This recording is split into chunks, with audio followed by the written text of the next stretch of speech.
Shalom jemaat yang dikasihi Tuhan, kembali lagi kita sama-sama mengikuti ibadah kategorial pada hari ini. Saya mengajak jemaat Tuhan dimanapun saudara-saudari berada saat ini, mari kita mau siapkan hati kita untuk beribadah kepada Tuhan. Kita sama-sama berdoa. Kami naikkan syukur kami di hadapan-Mu Tuhan, sebab kasih setiamu sungguh besar dalam kehidupan kami. Saat ini Tuhan, kami mau beribadah kepada Engkau. Kuduskan, sucikan hidup kami Tuhan. Ampuni setiap dosa dan pelanggaran kami yang tidak berkenan di hadapan Tuhan. Kami mau memberikan puji-pujian yang terbaik Tuhan bagimu. Tuhan, Engkau memberkati ibadah kami dari awal hingga akhirnya. Terima kasih Tuhan Yesus Kristus. Dalam nama-Mu kami berdoa mengucap syukur. Haleluya. Amin.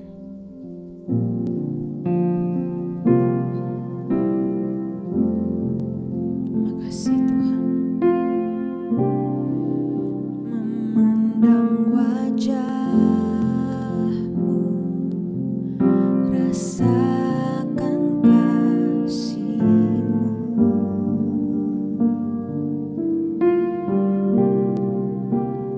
Tinggal dekat-Mu,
kasih buat penyertaan-Mu. Terima kasih buat pemeliharaanmu bagi kami. Kau Bapa yang sangat mengasihi kami, Bapa yang baik. Kami naikkan syukur kami kepadamu. Terima kasih Tuhan, terima kasih Tuhan. Tiada yang sama seperti Engkau Tuhan, Bapa kami yang baik. Bapakku yang baik, amin. Sangat ku cinta kasih-Mu padaku, semakin nyata ku rasakan. Kaulah Bapakku yang baik, penuh karunia.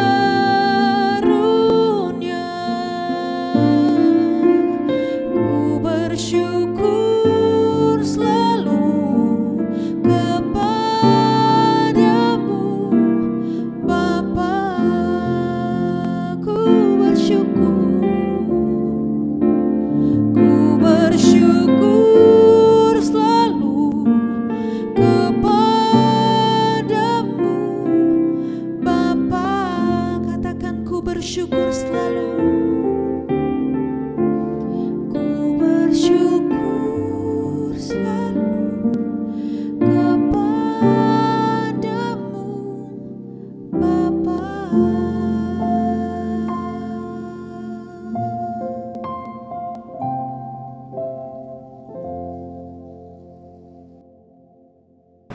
Salam saudara yang dikasih Tuhan. Sebelum kita mendengarkan firman Tuhan di dalam ibadah KKR malam ini, kita berdoa dulu.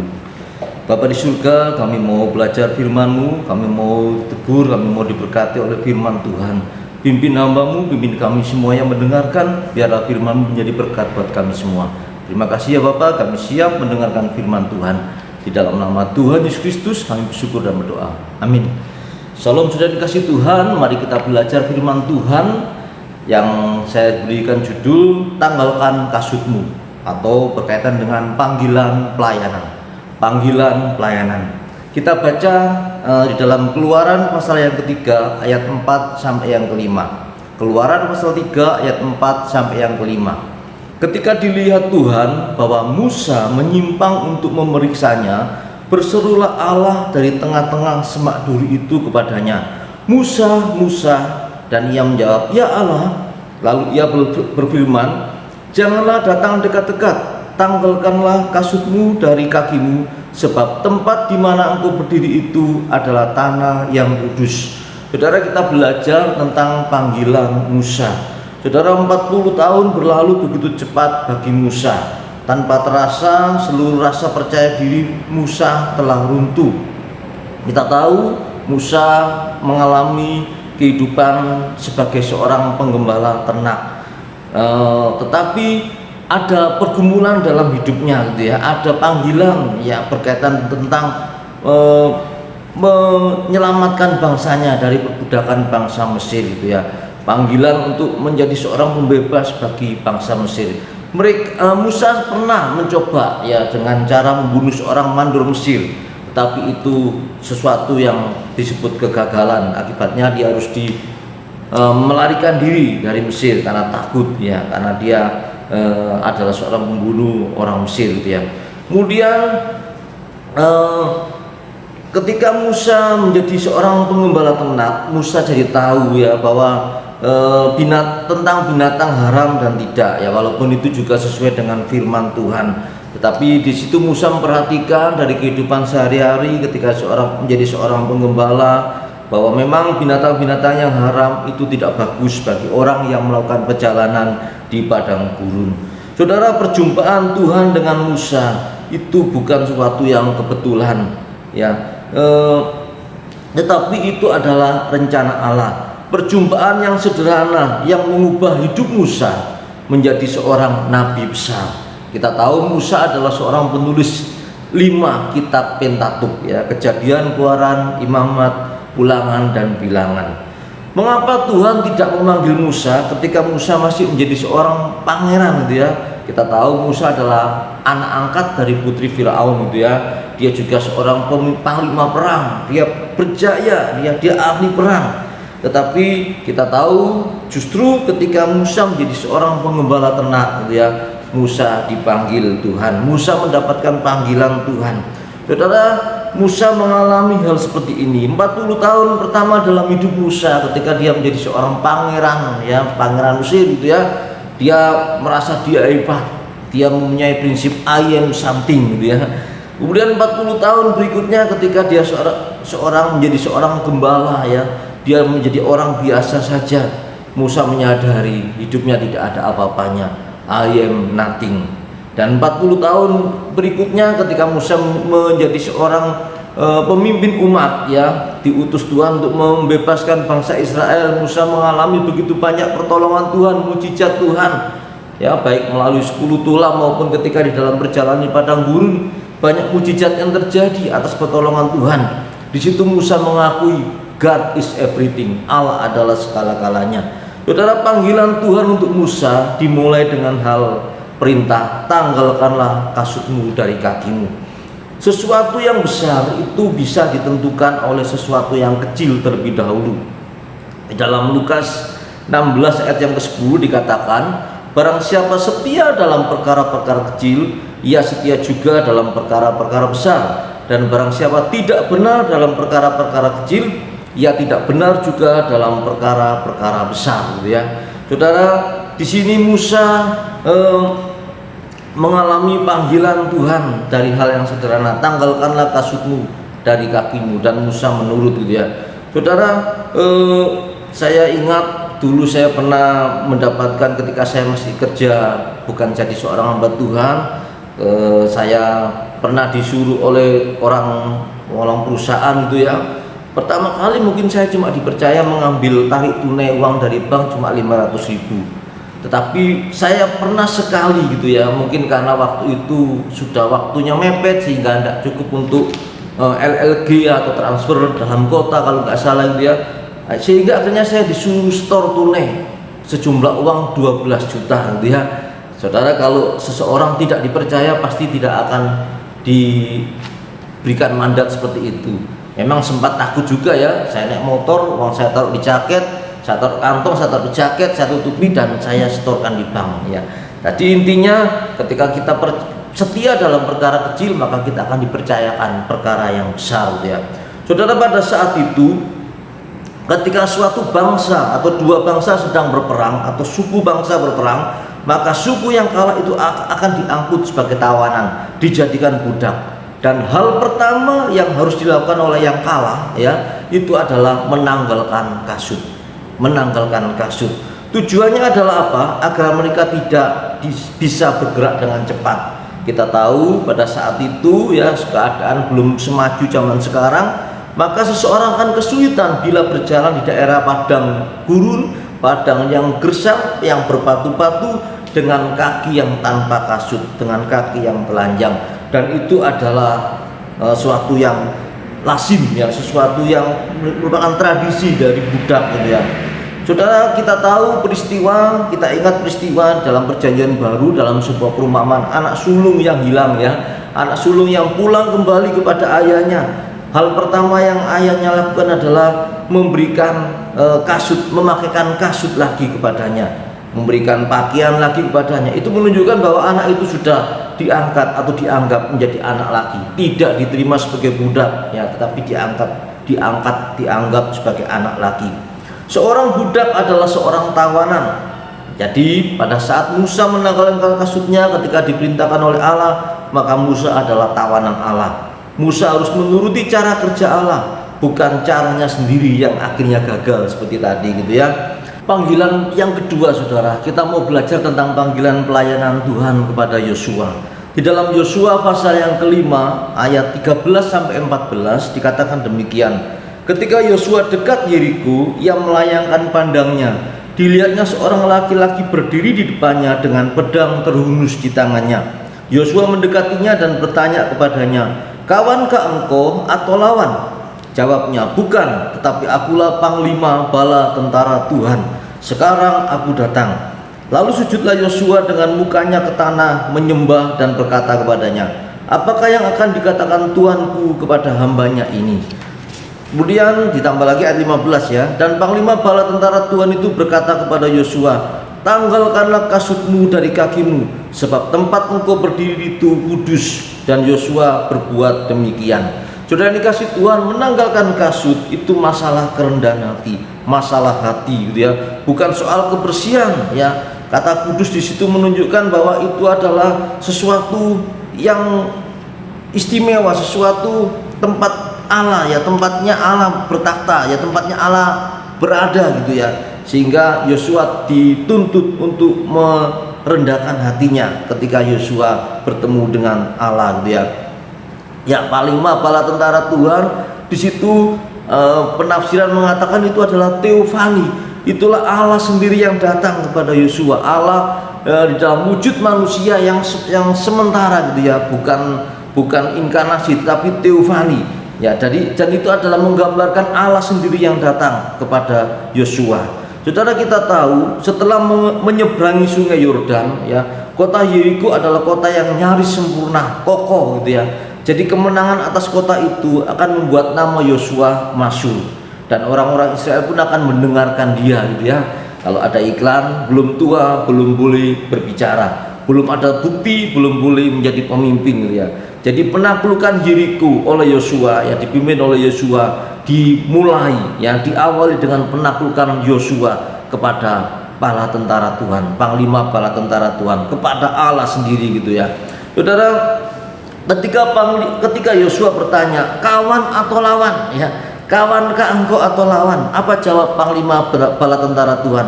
Bukan gitu ya, bukan ya, bukan kawan, bukan lawan. Karena memang panglima bala tentara Tuhan jelas bukan lawan, tetapi dia juga bukan hanya sekedar kawan, tetapi dia pemimpin tertinggi Yosua. Dia pemimpin dari pasukan Allah gitu ya. Saudara, sebagaimana Musa taat pada perintah Allah menanggalkan kasut, maka Yosua pun juga harus taat kepada Allah menanggalkan kasut. Ini menunjukkan kerendahan hati Yosua, mau dibimbing, mau dituntun, mau dipimpin oleh Allah gitu ya. Jadi di situ kunci keberhasilan panggilan pelayanan dari Yosua juga. Yang berikutnya kita akan belajar panggilan pelayanan dari Rasul Paulus. Di dalam Kisah Para Rasul pasal yang ke-20 ayat 22 sampai yang ke-24. Di situ dikatakan, Kisah Para Rasul pasal yang ke-20 ayat 22 sampai yang ke-24. "Tetapi sekarang sebagai tawanan roh aku pergi ke Yerusalem, dan aku tidak tahu apa yang akan terjadi atas diriku di situ, selain daripada yang dinyatakan Roh Kudus dari kota ke kota kepadaku, bahwa penjara dan sengsara menunggu aku. Tetapi aku tidak menghiraukan nyawaku sedikit pun, asal saja aku dapat mencapai garis akhir dan menyelesaikan pelayanan yang ditugaskan oleh Tuhan Yesus kepadaku, untuk memberi kesaksian tentang Injil kasih karunia Allah." Saudara, Rasul Paulus menyatakan dirinya adalah tawanan roh, budaknya Allah, budaknya Roh Kudus, Roh Allah dia. Jadi Rasul Paulus menghadapi banyak tantangan dalam pelayanannya.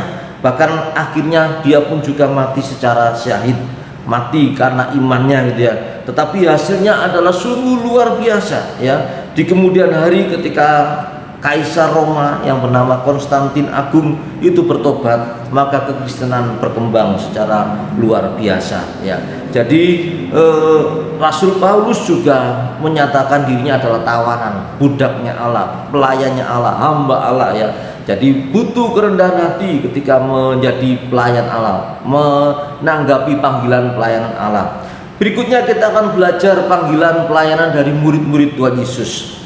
Di dalam Kisah Para Rasul 11 ayat yang ke-26. Kisah Para Rasul 11 ayat yang ke-26. Di situ dikatakan, "Mereka tinggal bersama-sama dengan jemaat itu 1 tahun lamanya sambil mengajar banyak orang. Di Antiokhia lah murid-murid itu untuk pertama kalinya disebut Kristen." Saudara, di Antiokhia lah untuk pertama kali para murid itu disebut Kristen. Berasal dari bahasa Yunani atau bahasa Greka Kristianos yang artinya juga adalah budak dari sebuah keluarga besar. Ya, sebetulnya itu awal mulanya adalah olok-olokan gitu ya, pengikut Kristus ya, murid Kristus atau budaknya Kristus ya. Tetapi tentu saja konsep budak yang ada beda gitu ya. Kalau budak itu seringkali kan terpaksa menjadi budak, tetapi di sini budak Kristus ya itu adalah seringkali dikenal dengan love slaves of Christ ya. Budak Kristus karena kasih, bukan karena paksaan gitu ya. Saudara, Antiokhia itu adalah pusatnya ya pada zaman itu ya, pusatnya perdagangan budak. Jadi rupanya orang-orang di sana melihat bahwa ketaatan para murid itu dianggap atau diidentikan dengan ketaatan para budak yang tidak punya pilihan sendiri ya. Padahal ini jelas berbeda. Para murid melakukan semuanya karena kasih mereka kepada Kristus ya. Karena mereka sudah merasakan diselamatkan oleh Kristus, mereka melihat sang guru itu adalah Tuhan mereka, juru selamat mereka, maka mereka mau menjadi murid Kristus, menjadi budak karena kasih kepada Kristus. Saudara, hal ini pun juga pernah terjadi dalam PL gitu ya. Di dalam Ulangan 15 ayat 16 sampai 17. Ulangan 15 ayat 16 sampai 17 dikatakan demikian, tetapi apabila dia berkata kepadamu, aku tidak mau keluar meninggalkan engkau, ini tentang budak gitu ya, karena ia mengasihi engkau dan keluargamu, sebab baik keadaannya padamu, maka engkau harus mengambil sebuah penusuk dan menindik telinganya pada pintu, sehingga ia menjadi budakmu untuk selama-lamanya. Demikian juga kau perbuat kepada budakmu perempuan. Jadi ada budak yang tidak mau bebas ya, tetap mau menjadi budak karena tuannya baik ya, tuannya mengasihinya. Jadi menjadi budak bukan karena terpaksa, tetapi karena kasih. Saudara, seperti halnya Musa ya, murid-murid itu juga pernah gagal, pernah mengalami kegagalan ya. Kita tahu Simon Petrus itu adalah seorang pemimpin ya, pemimpin dari para murid, karena dia mungkin diperkirakan yang paling tua sendiri ya, paling senior gitu ya. Jadi ada suatu peristiwa di dalam Yohanes 21 di situ dikatakan ketika Tuhan sudah tertangkap, Tuhan mati gitu ya, apa yang dilakukan oleh Simon Petrus. Yohanes 21 ayat yang ketiga, aku pergi menangkap ikan ya. Apa kata murid-murid teman-temannya yang lain? Kami pergi juga dengan engkau. Saudara, padahal mereka dulunya penangkap ikan, penjala ikan, lantas dijadikan penjala manusia. Tetapi ketika sang guru mati, mereka kembali menjadi penjala ikan. Tapi kita tahu ceritanya Tuhan memulihkan mereka kembali gitu ya. Saudara, para Musa pernah gagal, murid-murid juga pernah gagal, tetapi baru ketika Pentakosta, Roh Kudus turun ke atas mereka, maka mereka penuh dengan keberanian melayani Tuhan. Roh Kudus yang menjadi pemimpin mereka. Jadi kesimpulannya saudara, menanggapi panggilan pelayanan maka dibutuhkan kerendahan hati, menanggalkan keakuan dan ketaatan total ya. Sebagai murid Kristus, sebagai pengikut Kristus, kita butuh mengikuti Kristus secara total. Kita butuh kerendahan hati, menanggalkan segala sesuatu keangkuhan kita ya, keakuan kita, dan kita taat total kepada Kristus.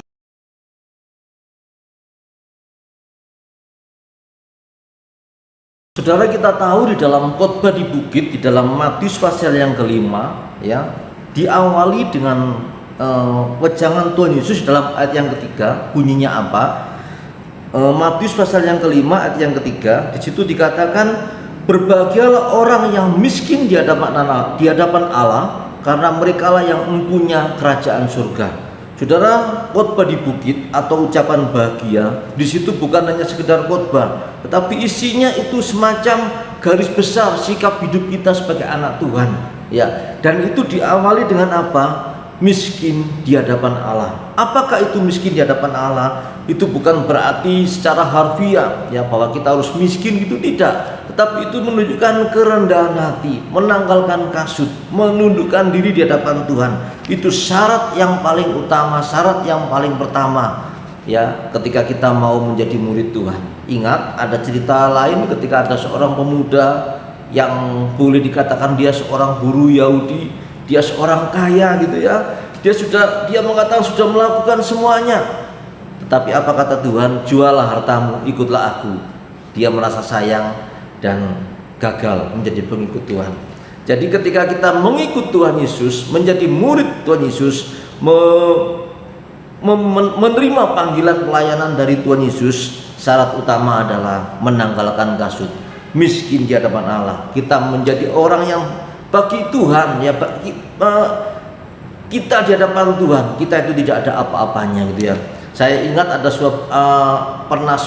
seorang teman gitu ya, ceritanya ketika dia mau sekolah Alkitab, dia merasa bahwa dia nanti akan menggoncangkan dunia. Ketika nanti dia jadi hamba Tuhan, sekali khotbah maka uang mengalir gitu ya. Seakan-akan dia merasakan wah itu tujuannya dia ya. Dan maaf, akhirnya dia gagal total ya. Dia bukan menjadi sekolahnya gagal, juga pelayanannya juga gagal ya. Saudara, di dalam Lukas pasal 17 ayat yang ke-10 dikatakan apa? Lukas pasal 17 ayat yang ke-10, demikian jugalah kamu, apabila kamu telah melakukan segala sesuatu yang ditugaskan kepadamu, hendaklah kamu berkata, kami adalah hamba-hamba yang tidak berguna, kami hanya melakukan apa yang kami harus lakukan. Saudara, ini adalah sikap kita ya, ketika menanggapi panggilan pelayanan, ketika kita melayani Tuhan, bahwa kita adalah hamba ya, kita adalah budak Tuhan, kita ada pelayan Tuhan. Tidak boleh ada keangkuhan dalam diri kita, kesombongan ya. Saudara, di dalam 2 Korintus pasal yang ketiga ayat yang kelima, 2 Korintus 3 ayat yang kelima, dengan diri kami sendiri kami tidak sanggup untuk memperhitungkan sesuatu seolah-olah pekerjaan kami sendiri. Tidak, kesanggupan kami adalah pekerjaan Allah. Jadi saudara, firman Tuhan malam ini tentang panggilan pelayanan itu harus diawali dengan merendahkan diri, menanggalkan kasut. Saudara, jadi pelayanan itu adalah miliknya Tuhan. Sebab itu tidak boleh ada kesombongan sama sekali. Ada orang yang membanggakan, oh ini pelayananku, aku berhasil ya, pelayananku berhasil karena aku. Tidak boleh ada sikap seperti itu gitu ya. Saudara, ada ilustrasi begini. Suatu kali ada seorang yang beli mobil gitu ya, beli mobil ya, tetapi dia sadar dia belum bisa, maka dia minta temannya yang sudah mampu menyetir. Dia menyerahkan kemudi mobil tadi ya, setir ya, sebagai jurumudi dari mobil itu kepada temannya yang memang sudah mampu menyetir. Artinya apa? Walaupun itu mobilnya dia, tetapi karena dia belum mampu, maka dia menyerahkan kemudinya kepada temannya yang sudah mampu menyetir. Saudara, dalam hidup kita ibaratnya kita serahkan sang jurumudi itu kepada Tuhan ya. Maka Tuhanlah yang lebih tahu arah hidup kita ya. Terkadang kita tidak mengerti ya apa yang akan terjadi, tetapi Tuhan tahu batas kemampuan kita, batas kecepatan kita. Tuhan tahu segala sesuatu yang akan terjadi dalam hidup kita. Demikian pula dalam hal pelayanan, kita harus menyerahkan sepenuhnya kepada Tuhan ya. Kita hanya hamba ya. Saudara, jadi dalam pelayanan, dalam menanggapi pelayanan tidak boleh ada kesombongan sama sekali. Ya, kita harus memiliki prinsip bahwa kita adalah hamba Tuhan. Saudara, pelayanan itu bukan pekerjaan ya, bukan hanya sekedar profesi gitu ya. Artinya mencari profit, mencari untung, tidak, atau mencari kedudukan, tidak. Pelayanan bukan untuk diri sendiri, tetapi pelayanan itu adalah untuk Tuhan ya. Dan pelayanan itu harus berkorban ya. Musa berkorban ya, meninggalkan statusnya sebagai pangeran ya. Kemudian para murid juga berkorban, meninggalkan pekerjaannya yang lama dan melayani. Rasul Paulus apalagi ya, dia berkorban ya, dia boleh dikatakan rasul yang paling gigih melayani Tuhan. Jadi saudara, pelayanan itu bukan untuk hebat-hebatan, tetapi pelayanan itu adalah untuk Tuhan. Jangan pernah ada kesombongan sama sekali.